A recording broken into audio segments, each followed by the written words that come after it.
মায়ের চোখে ঝরলে পানি আল্লাহর রস কাইপা যায়, কান্দে না যেন মায়, কান্দে না যেন মায়। নবীজির কাছে জিজ্ঞাসা করা হলো, ইয়া রাসূলুল্লাহ, সবচেয়ে বেশি সুন্দর হক, সবচেয়ে বেশি উত্তম চরিত্র আমার কাছ থেকে কে পাবে? নবী বললেন, উম্মুকা, তোমার মা। ইয়া রাসূলুল্লাহ, পরে কে? নবী বলেন, আবারও বললেন, উম্মুকা, তোমার মা। ইয়া রাসূলুল্লাহ, পরে কে? নবী বলেন, তোমার মা। তিনবার বলার পরে এবার নবীকে জিজ্ঞেস করেন, ইয়া রাসূলুল্লাহ, পরে কে? নবী বললেন, আবুকা, তোমার বাবা। ইয়া রাসূলুল্লাহ, সবচেয়ে বেশি সুন্দর আচরণ পাওয়ানো, উত্তম আখলাক পাওয়ার অধিকারকে জিজ্ঞাসা করা হলে পরে নবীজি বললেন, তিনবার বললেন তোমার মা। তিনবার মায়ের কথা বলে মায়ের দামটা বাবার চেয়ে বাড়ায় দেওয়া হলো। কারণ হচ্ছে, মা যে তিন জায়গায় বেশি কষ্ট করেছে, ওই তিনটা কষ্ট বাবা করতে পারে না। এক নাম্বার কষ্ট হচ্ছে, সন্তান যখন মায়ের পেটের ভিতরে ছিল, ওই বেদনাটা মা পেয়েছেন, মা ওই কষ্ট করেছেন। আবার যখন সন্তান ভূমিষ্ঠ হয়েছে, ওই কষ্টটা মা পেয়েছে। আবার যখন 2 বছর দুধ পান করালেন মা, ওই কষ্টটাও মা করলেন।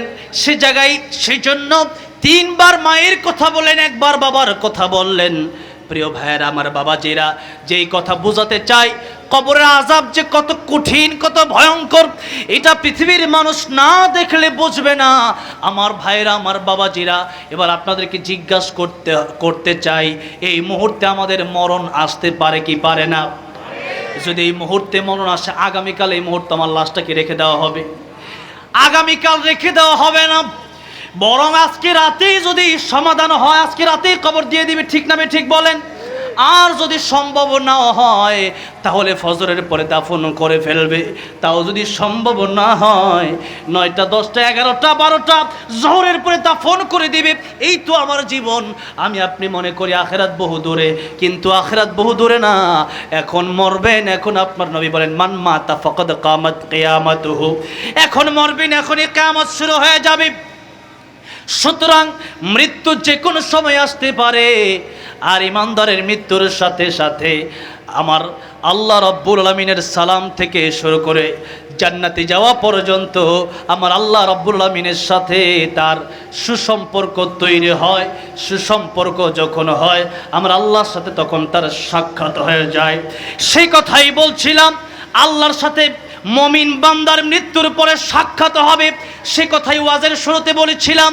আব্দুল কাদের জিলানী রাহমাতুল্লাহ আলাইহি তিনি বলেছেন, জন্নত ও দোজখ সে ইয়া রব্বি ক্যা করো, আরজু হ্যায় मैं तुझसे দেখা করো।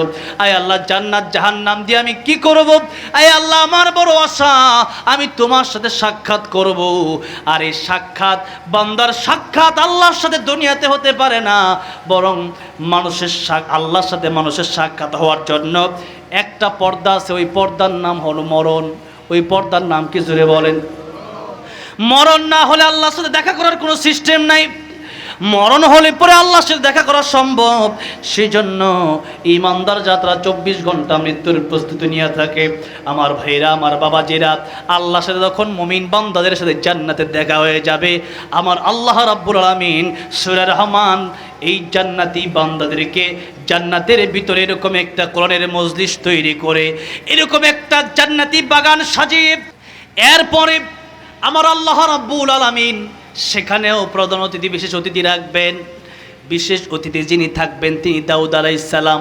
প্রধান অতিথি যিনি থাকবেন তিনি প্যারা নবী রাহমাতুল লিল আলামিন মুহাম্মদ আরবি সাল্লাল্লাহু আলাইহি ওয়াসাল্লাম। আর সভাপতি থাকবেন আমার আল্লাহ নিজে। জোরে কোন সুবহানাল্লাহ। আল্লাহর সাথে সেদিন বান্দার দেখা হয়ে যাবে।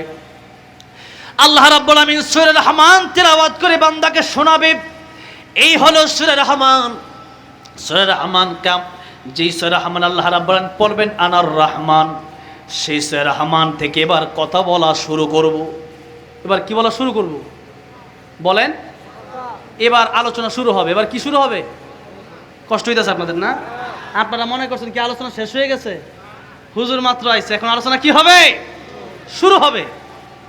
আমি বইলা দিই যে 1 ঘন্টা 1.5 ঘন্টা, কিন্তু আমার আলোচনা 2-2.5 ঘন্টা 3 ঘন্টা নিচে পরে থামে না। আপনার কষ্ট হচ্ছে? আপনাদের? আমার কষ্ট হচ্ছে, এত মানুষ দাঁড়ায় আছে। হ্যাঁ, এটা শেষ ইনশাল্লাহ। আর গজল তো গাইতেছি, হ্যাঁ গাবো ইনশাল্লাহ শেষ করে, আগে মূল আলোচনায় যাই। আল্লাহ রাব্বুল আলামিন সূরা রহমানে বলছেন, আর রহমানু আল্লামাল কুরআন খালাকাল ইনসান। রহমান তিনি, দয়াময় তিনি, করুণার আধার তিনি, যিনি কোরআন শিখালেন, মানুষ বানালেন। এখান থেকে আজকের মাদ্রাসা ভিত্তিক কথা আলোচনা শুরু হবে। যেহেতু এটা মাদ্রাসা, এই মাদ্রাসা এখানে পুরুষের জন্যও আছে, মহিলার জন্যও আছে, তাই পুরুষদেরকে নিয়েও আলোচনা হবে, মহিলাদেরকে নিয়েও আলোচনা হবে। আল্লাহ রাব্বুল আমিন সূরা নাহলের 97 নম্বর আয়াতে বলেছেন, মান আমিলা সালিহাম মিন যাকারিন আও উনসা ওয়া হুয়া মুমিনুন ফালানুহইয়ান্নাহু হায়াতান তাইয়্যিবা ওয়ালানাজজিয়ান্নাহুম আজরাহুম বিআহসানি মা কানু ইয়ামালুন। আল্লাহু আকবার। আল্লাহ রাব্বুল আমিন বলেন, মান আমিলা সালিহা, যে ব্যক্তি নেকামল করবে, ভালো কাজ করবে, মিন যাকারিন আও উনসা, চাই সে পুরুষ হোক অথবা নারী হোক, ওয়া হুয়া মুমিন, শর্ত হচ্ছে মুমিন হতে হবে, ঈমানদার হতে হবে। ঈমানদার হলে পরেই নেকামলের দাম আছে, ঈমানদার না নেকামলের কোনো দাম নাই। এই জন্য ঈমান আগে ঠিক করার দরকার আছে না নাই? আল্লাহরেও মানেন, দুর্গারেও মানেন, মসজিদেও আসেন, মন্দিরেও যান, মাহফিলেও আসেন, গানেও যান, যেমনে মন চাই ওইভাবেই চলেন, আপনার ঈমান কিন্তু ঠিক হয় নাই। এই জন্য ঈমান যদি ঠিক না করতে পারেন, ফাউন্ডেশন ঠিক না হলে উপরের তালায় কোনো কাজ হবে না, ঠিক না বেঠে? সেই জন্য আল্লাহ বলছেন, ঈমান ঠিক করো যদি মুমিন হও, আর যদি নেকামল করো, আল্লাহ বলছেন পুরুষ হোক আর নারী হোক, আমি আল্লাহ সমান সমান সওয়াব তাদেরকে দিয়ে দেব। জোরে কোন সুবহানাল্লাহ। সওয়াবটা কিভাবে দেব, পুরস্কারটা কিভাবে দেব? দুনিয়াতে দেব একটা পুরস্কার, আর আখিরাতে দেব আরেকটা পুরস্কার, হলো 2টা পুরস্কার। আল্লাহ রাব্বুল আমিন বলছেন, দুনিয়াতে হায়াতান তাইয়্যিবা, তোমাদেরকে সুন্দর একটা জীবন, তোমাদেরকে আমি নেক হায়াত দান করব, হায়াতে তাইয়্যিবা দান করব, উত্তম জিন্দেগি তোমাদেরকে আমি আল্লাহ দিয়ে ধন্য করে দেব। জোরে কোন সুবহানাল্লাহ। আর কিয়ামতের ময়দানে জান্নাতের মেহমান তোমাদেরকে আমি বানাবো। সেই জন্য দুনিয়াতে শান্তি, পরকালে মুক্তি, শুধুমাত্র ঈমান আর নেক আমল, 2টা কাজ। আল্লাহ বলছেন পুরুষ করলেও পাবে, নারী করলেও পাবে। তাহলে বলেন তো এবার, আমাদের দেশে যেমন পুরুষ মাদ্রাসার দরকার আছে, তেমন মহিলা মাদ্রাসার দরকার আছে না নাই? ইবাদত শুধু পুরুষে করবে আর নারী করবে না, বিষয়টা এমন নয়। অথবা ইলম শুধু পুরুষ শিখবে আর নারী শিখবে না, বিষয়টা এরকম নয়। বরং ইবাদতের বেলায় আল্লাহ রাব্বুল আমিন সমান সমান দিলেন। এ কথা বললে আবার অনেক নাস্তিক্যবাদের প্রশ্ন তৈরি হতে পারে যে ইবাদতের বেলায় আল্লাহ সমান দিলেও দুনিয়ার বেলায় বুঝি আল্লাহ সমান দেয় নাই। এটা অনেকেই বোঝে না। কেন সমান দেয় নাই? তখন তারা বলে যে নারী পায় 1 ভাগ, পুরুষে পায় 2 ভাগ। কারণ 11টা বাজে মাত্র, 12টার আগে কি শেষ করে দেব? কমপক্ষে 12টা বাজুক, যেরকম, ঠিক না বে ঠিক? তাহলে আর 1টা ঘন্টার ভিতরে আমি 12টার আগেই সব কিছু ফিনিশিং দিয়ে দেবো ইনশাআল্লাহ। ঠিক আছে? 9:30টায় বসছি, কথা ছিল 1.5 ঘন্টা, কিন্তু আমি কথা দিলেও, বিশেষ করে আমি তো আপনাদের এলাকায়, এই এলাকায় তো আমি থাকি, নাকি বলেন? আমি তো এখানেই বাচ্চামি স্কুলের পাশেই তো আমার মাদ্রাসা, আপনারা তো জানেন না অনেকেই। একটু চুপে চাপে থাকি, এরকম সারাদিন ঘোরাফেরা করি না তো।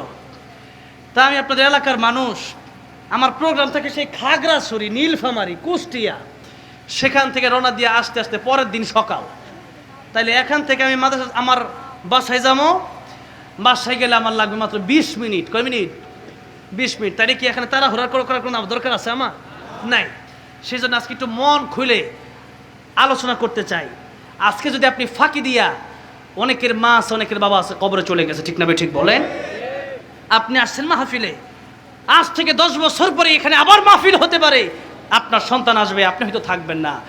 আপনি যদি আজকে চলে যান, মনে রাখবেন, মনে হয় এমনও হতে পারে যে আপনার সন্তান আপনাকে ফাঁকি দিয়ে চলে যাবে, ঠিক না ভাই? ঠিক বলেন। সেই জন্য মাহফিলটা শেষ পর্যন্ত নিজের মার বাবার জন্য মোনাজাত করে, নিজের জন্য তওবা করে বাড়ি যেতে রাজি আছেন কারা কারা? দুইটা হাত আল্লাহর উঠে দেখান তো। লিল্লাহি তাকবীর, লিল্লাহি তাকবীর। আল কোরআনের আলো, কোরআন সুন্নাহ যেখানে, হক্কানি আলেম যেখানে, ভণ্ড পীর যেখানে, শয়তান আছে যেখানে, নারে তাকবীর। হাত নামান, আল্লাহ কবুল করেন। জোরে জোরে বলেন আমিন।